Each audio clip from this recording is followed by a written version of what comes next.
मङ्गलं भगवान् वीरो मङ्गलं गौतमो गणी मङ्गलं कुन्दकुन्दार्यो जैनधर्मोऽस्तु मङ्गलम् सर्वमङ्गलमाङ्गल्यं सर्वकल्याणकारकं प्रधानं सर्वधर्माणां जैनं जयतु शासनम् जैनं जयतु शासनम्।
तो भगवान की मुद्रा को देखकर दिखता है। तो हम भी जानने के बाद ऐसा ही फल प्रकट कर सके, जानने के बाद विषय कषायों में राग द्वेष में नहीं उलझे, यही ज्ञान मद को जीतने का उपाय है। अभी आगे के मधु की चर्चा करते हैं। तो उसके बाद क्या कहा, ज्ञानम पूजा, दूसरा मद है प्रभुता का मद होना, पूज्यता का मद होना। तो कैसे हो जाता है पूज्यता का मद, कि हमारी तो सब बात मानते हैं या फिर हमारे अनुसार होता है। कैसा पता जाता है कि हम रूम में सीनियर है तो हमें पता है कि बाकी सब छोटे हैं, हल्ला मचाएंगे तो हम तो आंख भी दिखा दें एक बार तो सब चुप हो जाते हैं, इतनी जल्दी है हमारी। तो ये कैसा है, हमारा प्रभुता का मद है। तो प्रभुता का मद हो जाता है तो हमें ऐसा लगता है कि हमारे अनुसार चीजें होती हैं, पर क्या हमेशा हमारे अनुसार होती है? अगर हमारी इतनी प्रभुता थी तो वो हल्ला मचाने आई ही क्यों थे हमारे कमरे में? प्रभुता हमारी इतनी नहीं थी ना। तो जब बाहर की वस्तु हमारे अनुसार परिणम जाती है, हमारे अनुसार मतलब जैसी हमारी इच्छा होती है वैसी परिणम जाती है, तब हमें लगता है कि हम उनके करता नहीं। पर जब हमारी इच्छा के अनुसार नहीं परिणमती तब क्या हमें लगता है कि हम उनके करता है, तब हम करता नहीं है। तो जब नहीं परिणाम रही तब हम करता नहीं है, तो जब परिणाम रही है तब भी हम करता नहीं है। क्यों? क्योंकि होते तो हमेशा होंगे और नहीं है तो कभी भी हम करता नहीं बन सकते। ठीक है, ये तो ही आज्ञा मानने की बात। अब हमें लगता है कि हमारी कोई नहीं मानता, तो उस समय क्या विचार करना चाहिए कि प्रभु की भी तूने नहीं मानी तो जग कैसे तेरी माने।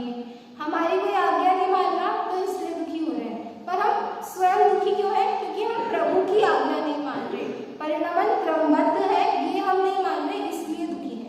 सामने वाला व्यक्ति हमारी आज्ञा नहीं मान रहा, ये हमारे दुख का कारण नहीं है।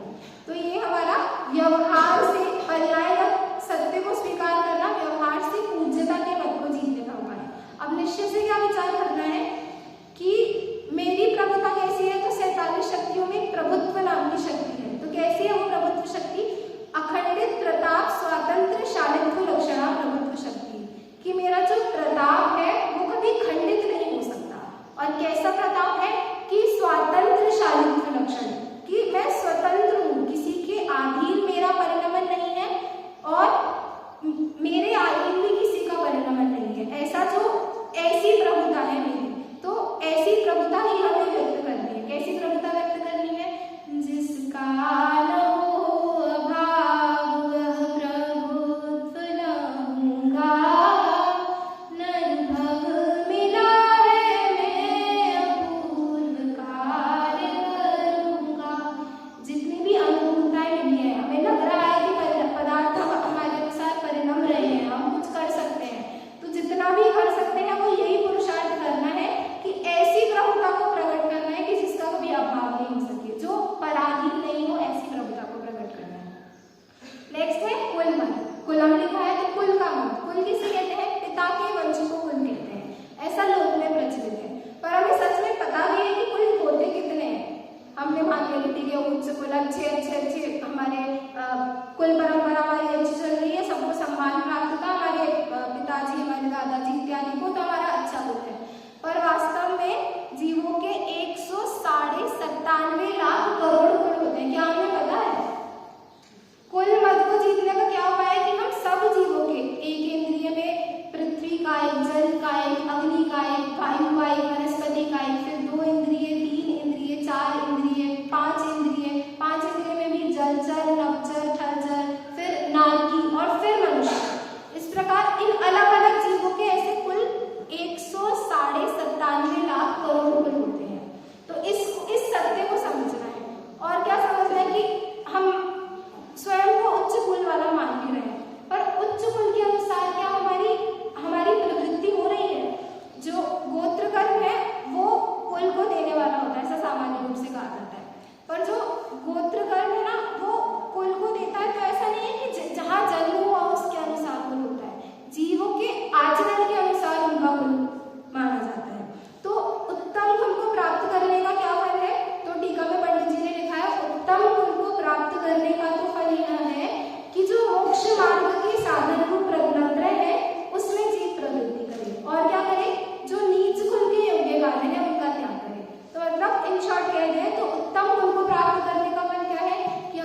ब्राह्मण जाति है, ये जातियां नहीं है। जीवों की 5 ही जातियां हैं आगम के अनुसार, ठीक है।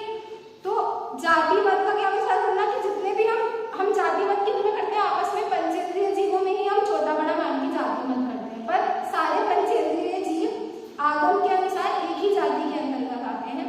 ये जातिवाद को जीतने का उपाय है, ठीक है। और क्या करना है कि संग्रह में जब तत्पाठ सूत्र में 7 प्रयोगों की चर्चा है तो वहां पर दादा ने तत्पाठ मणि प्रदीप में बहुत सुंदर चर्चा होती है कि संग्रह क्या करता है कि एकत्रित करके वस्तुओं का गठन करता है, एक साथ वस्तुओं की जाति बनाने को कहता है। तो वहां पे ऐसा कहा कि एक जाति से मतलब सत्ता जाति की अपेक्षा सभी द्रव्य एक है। उसके बाद हम संग्रह के भी 2 शुद्ध और अशुद्ध से 2 भेद होते हैं, तो भेद करते हैं, फिर वो अशुद्ध संग्रह में चला जाता है। तो उसके बाद चैतन्य जाति की अपेक्षा सभी जीव समान है। तो वहां पर दादा ने कहा कि जो जातिवाद था वो क्या था, वो संग्रह का हेतु था। जातियां क्या बनाई थी कि वस्तुओं को इकट्ठा कर सके, पर हमने क्या बना लिया, उस जातिवाद को विग्रह का हेतु बना लिया। जाति से हम बंटवारा करने लगे, हम एक साथ नहीं आए जाति के आधार पर, जाति से हम अलग अलग होने लगे। तो जातिवाद में क्या समझना है कि एक साथ होने के लिए जातियां, जीवों का जो बंटवारा किया गया है, जीवों की जातियां एक साथ सब समान है, ये समझने के लिए जातियां बनाई गई है।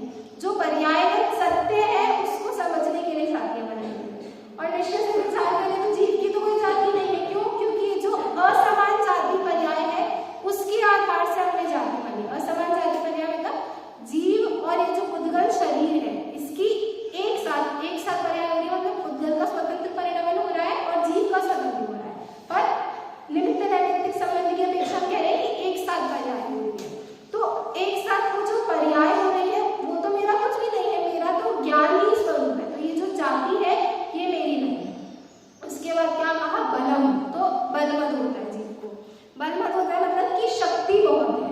शक्ति बहुत है मतलब कि मैं बहुत शारीरिक रूप से बहुत कुछ कर सकता हूँ, या फिर मैं तो घंटों तक विधान करा सकती हूँ, या प्रवचन तो बहुत आसानी सी बात है, मुझे तो बोलने की बहुत आदत है, तो प्रवचन तो बड़ी बात नहीं। आधे घंटे का क्या होता है, 1 घंटे का भी कर सकती हूँ।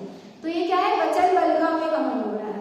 या फिर मैं तो कैसे बोलूंगी 5 मिनट में मेरा गला दुखने लगता है, ये भी हमारा वचन बल है, वचन बल का मन है। फिर मन बल का कैसे मन होता है, किसी को कोई बहुत अच्छे विचार आते हो, अच्छा सोच सकता हो, कोई बहुत क्रिएटिव हो, या फिर मंद कषाय परिणाम होते हो तो अच्छे विचार आते हो कि सबका अच्छा करना चाहिए, कोई बात नहीं, हमें क्या करना है, वो ऐसे विचार रखता हो। तो ये जो विचार है ना, ये मन के भरोसे हो रहे हैं हमें, तो इनका भी घमंड करना कि मेरे को तो ज्यादा कषाय नहीं होती, ज्यादा कषाय नहीं होती, तो क्या मन में अच्छे विचार रखते हैं। तो ये भी क्या है, मन के बल का मन है। तो वास्तव में हमारा बल क्या है, हमारी शक्ति क्या है, स्वरूप निर्वर्तन सामर्थ्य रूपा वीर शक्ति है। कि हमारी शक्ति क्या है, स्वरूप निर्वर्तन। स्वरूप निर्वर्तन मतलब स्वरूप की रचना करना। स्वरूप की रचना मतलब कि जैसा हमारा स्वभाव है, स्वभाव कैसा है, अनंत शक्तियों का संग्रहालय है, अनंत गुणों का गोदाम है, तो उसकी रचना होगा। रचना का नहीं है, स्वभाव तो है, बना बनाया भगवान ने, तो रचना क्या कर रही है, रचना कर रही है मतलब द्रव्य स्वभाव जैसा है वैसा ही पर्याय में भी व्यक्त हो जाए, ये है स्वरूप की रचना होना। और इस बल इसमें ही जो हमारा स्वरूप निर्वर्तन जो होता है वही हमारी असली शक्ति है। तो हमें जो बल प्राप्त हुआ है, बल मत को जीतना का 2 लाइन में बहुत संक्षेप उपाय हमें नीरव जल में बताया गया है। क्या बताया, यह अनंत बलशील आत्मा, अनंत बलशील आत्मा मतलब निश्चय स्वरूप हो, शरीर से भिन्न प्रभो, ज्योति तलवार ज्ञान से वह अनंत बल दो मुझको, वह अनंत बल दो। तो कौन सा बल चाहिए, वचन का बल चाहिए, शरीर का बल चाहिए, 10 किलोमीटर तक दौड़ सके ऐसा बल चाहिए, कि कौन सा बल चाहिए, यह अनंत बलशील आत्मा हो शरीर से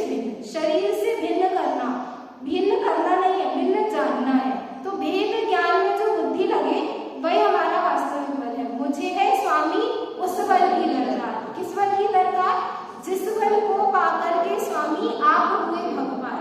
तो भव से पार होने में भेद ज्ञान में जो बल लगे वही वास्तविक बल है। और हमें अपनी जितनी भी रिसोर्सेज प्राप्त हुई है, मतलब मन वचन काय की जितनी शक्ति प्राप्त हुई है उसको उसी में लगाना है।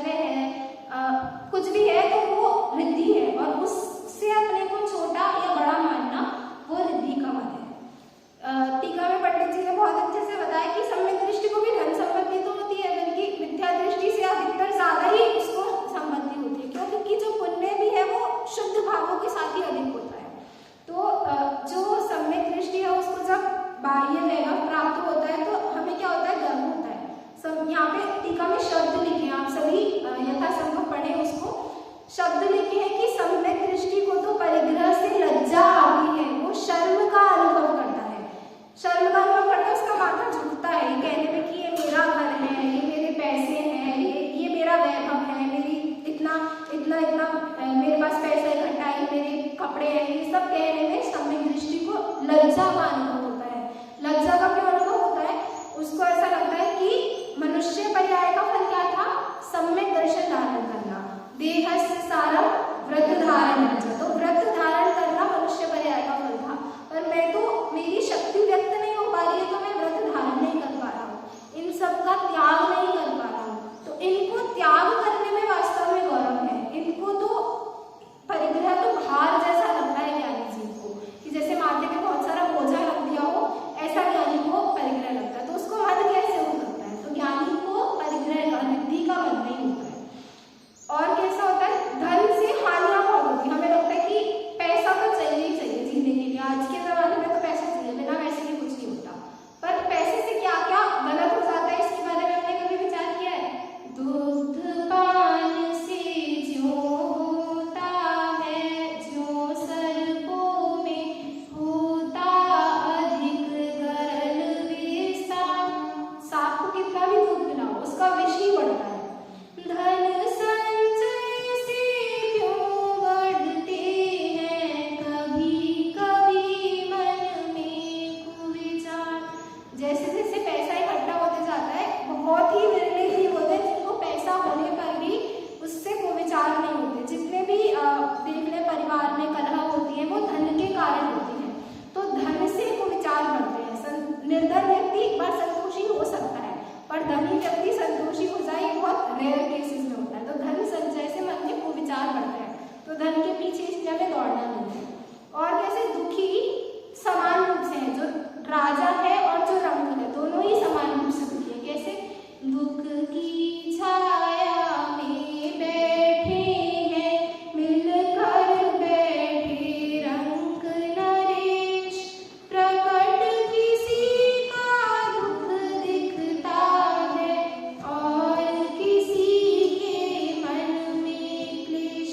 जो गरीब है उसका तो दुख प्रकट दिख जाता है, वो तो दुखी कोई कहे, किसी से कहे कि मैं दुखी हूँ तो समझ में भी आता है। जो धनवान व्यक्ति होता है वो तो किसी से कह भी नहीं सकता कि मैं दुखी हूँ, वो बंद जाता है। जैसे हमने सेलिब्रिटीज को देखा होगा, टीवी एक्टर एक्ट्रेसेस को, कि वो सच में कभी कभी दुखी हो जाते हैं कि वो अपना कोई, मतलब उनकी लाइफ में कोई प्राइवेसी नहीं रहती, वो कुछ नहीं कर सकते, हर जगह उनको लोग घेरे रहते हैं। तो बहुत सारे बंधनों में बन जाता है। जो प्राइम मिनिस्टर है वो बिना प्रोटोकॉल के कुछ कर नहीं सकता है। तो जितनी जितनी बाहर की रिद्धि बढ़ती जाती है, उतनी उतनी जीव की परतंत्रता बढ़ती जाती है। तो जो नरेश है वो भी उतना ही दुखी है, पर उसका क्या है, दुख व्यक्त नहीं है। ठीक है। उसके बाद नेक्स्ट है तपो। तो तप का मद होता है। तप का मद, तप अर्थात क्या? जो बाह्य क्रियाएं होती हैं उनका मद होता है। तो ज्ञानी तो फलवांछा त्यागे, पर मूढ़ क्या करता है? पर मूढ़ त्याग का फल चाहे। तप किसको होता है? वास्तव में ज्ञानी को होता है। पर अज्ञानी को जो बाह्य क्रियाएं होती है उनको वो तप मान लेता है, और तप मान के क्या करता है? फिर उसका मन करता है, फिर उसका फल चाहता है कि इतना तप किया है, अब तो मुझे सुगति ही होनी चाहिए, अब मुझे कुगति नहीं होनी चाहिए। और किसी अपने जीवन में किसी तप का मत हो जाता है, मैं पानी छान के पीती हूँ तो मुझे क्या लगता है, मुझे रिलैक्सेशन मिलनी चाहिए। मैं पानी छान रही हूँ तो मैं मंदिर में लेट भी हो जाऊँ तो कोई मुझे कुछ कहे नहीं। तो क्या हो रहा है? मुझे तप का मत हो रहा है। तप का मत क्यों हो रहा है? क्योंकि वास्तव में वो उससे धर्म अधर्म कुछ नहीं हो रहा है पानी को छानने नहीं छानने से, पर उससे मैंने क्या चाहा कि मुझे कुछ तो मिले, मतलब मेरा पुण्य बढ़े, मंदिर में डांटने पड़े मतलब पुण्य बढ़े, तो पुण्य बढ़ना चाहा मैंने उस क्रिया से। तो ये क्या है? तप का मत है। ठीक है। टीका में तप मत के लिए बहुत बहुत अच्छे से पंडित जी ने बताया है। पेज नंबर 53 पर लास्ट पैराग्राफ में थर्ड लाइन। अदिति पढ़ो। मैं संसारी आसक्त होकर इंद्रियों को विषयों में लगने से रोकने में असमर्थ हूँ। काम भाव को जीता नहीं है, निद्रा, आलस्य, प्रमाद को भी जीता नहीं, इच्छाओं को रोकने में समर्थ नहीं है, शरीर में लालसा घटी नहीं है, जीवित रहने की इच्छा मिटी नहीं है, मरने का भय दूर हुआ नहीं है, स्तवन निंदा में, लाभ अलाभ में संभाव हुआ नहीं है, तब तक हमारा तप कैसा, किस काम का? तो तब हमारे को क्या लगता है कि क्रियाओं से, पर हम अपनी क्रियाओं, टोडरमल जी ने मोक्षांग प्रकाशन जी में कहा है कि व्यवहाराभासी के प्रकरण में, कि अपनी बाह्य क्रियाओं को ही देखता है, क्रियाओं को छोड़कर कदाचित परिणामों को भी देखता है, और बस परिणाम को ही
वेश्याओं की प्रवृत्ति होती है। तो यदि रूप को दिखाकर हम दूसरे को रिझाना चाह रहे हैं